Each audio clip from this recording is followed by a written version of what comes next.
Oi gente, hoje eu tô aqui pra falar um pouquinho sobre O Papel de Parede Amarelo de Charlotte Perkins Gilman.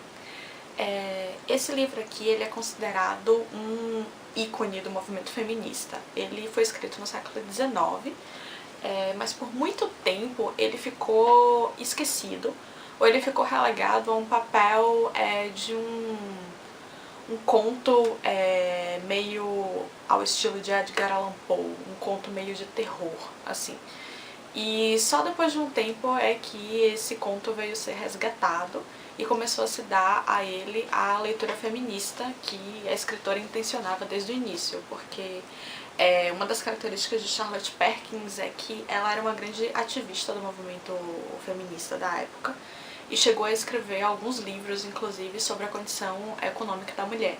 Ela era primeiro acadêmica e depois uma escritora de ficção. Então a obra dela estava muito bem embasada. Esse livro aqui ele é bem pequenininho, ele é desse tamanho aqui e ainda tem um prefácio e um pós-fácio. Então ele é realmente bem curto, mas ele é um livro muito intenso e muito bom. Foi sem dúvida assim, uma das melhores leituras que eu fiz em 2016. A história dele é bem simples, na verdade é essa mulher que está escrevendo diários e ela foi levada para um lugar, uma casa, a gente não sabe muito bem onde, porque ela está sofrendo de uma espécie de colapso nervoso, ou assim intitulam a condição dela, e ela é levada pelo marido para esse lugar para que ela repouse e possa melhorar, né? Depois a gente vai descobrir que ela é diagnosticada pelos psiquiatras como portadora de histeria, e tudo que se recomenda para ela é que ela se afaste de todas as atividades que são consideradas intelectualmente exaustivas. Então ela escreve esse diário em segredo, porque ela não pode escrever, ela não pode ler, ela não pode visitar amigos, então basicamente ela fica confinada ao espaço doméstico. Esse aqui é um livro que fala muito sobre a questão do enlouquecimento feminino e o quanto a questão da loucura feminina está associada a questões históricas e sociais. Então, muito do que se considerava uma mulher histérica no século XIX era uma mulher que era incapaz de se adaptar às exigências que o papel social de esposa e de mãe exigiam dela. Então, esse é um livro que ele tem uma questão muito interessante, porque a personagem principal, que é a que escreve os diários, ela não aceita a condição em que ela foi colocada, mas ao mesmo tempo ela não tem tanta consciência do que está acontecendo com ela. Então somos nós, os leitores, que nos revoltamos mais com a condição a que ela está subordinada, vamos dizer assim, do que ela mesma, apesar de que ela, sem dúvida, não consegue se adaptar a esse lugar onde ela foi colocada. Outra questão bem interessante é a relação dela com o marido, porque ao invés dele ser colocado aqui como um grande algoz, ele é colocado aqui como a grande maioria dos homens funciona na vida das mulheres, que é um homem amoroso, é um homem paciente, é um homem que só quer o melhor dela, mas que a atitude dele é sempre paternalista. Então ele sempre fala: querida, eu só quero o melhor pra você, não se esforce,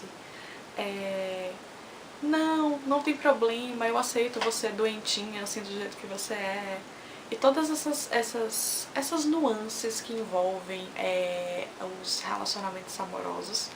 E aqui no século XIX, como estar nesse papel de esposa envolvia sempre um tom um pouco doce, um pouco paternalista mesmo, como se ele estivesse lidando não com uma pessoa, mas com uma criança, incapaz de tomar decisões por ela mesma, como se ele fosse capaz de decidir melhor do que ela mesma, que era melhor para ela.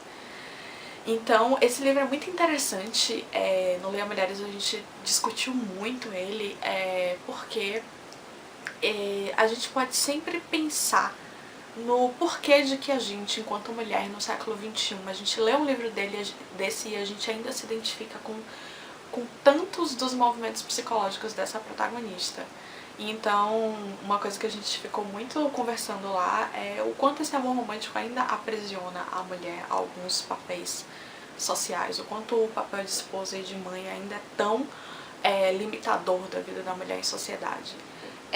No pós-fácil aqui se comenta que Charlotte Perkins ela escreveu um livro sobre feminismo e economia, né, sobre o papel econômico da mulher na sociedade, e duas sugestões que ela dá são sugestões que a gente ainda vem conversando e propondo, né, até hoje. Que uma é a questão de que deveria existir cozinhas comunitárias, porque isso retiraria das mulheres a tarefa de todos os dias ter que exercer esse papel, né? E a outra seria de que existissem lugares também comunitários para a criação dos filhos. Então ela pensou nisso como uma forma de fazer com que a mulher tenha mais tempo para outras atividades da vida dela, inclusive atividades laborativas, e que as funções possam ser mais repartidas igualmente entre os gêneros. Então é um livro que a questão dele ter sido tanto tempo enquadrado como um livro de terror ou de horror é até bem engraçada, porque na verdade é um livro que só fala sobre a situação da mulher no século XIX. É um livro até em alguns aspectos autobiográfico, porque a própria Charlotte chegou a ser internada numa instituição psiquiátrica e chegou a receber o diagnóstico de histeria. E muito do que o tratamento psiquiátrico dessa protagonista aqui envolve, ela viveu na pele. Então o livro também funciona como uma espécie de denúncia de como funcionava o tratamento psicológico das mulheres na época. É um livro assim que eu recomendo muito.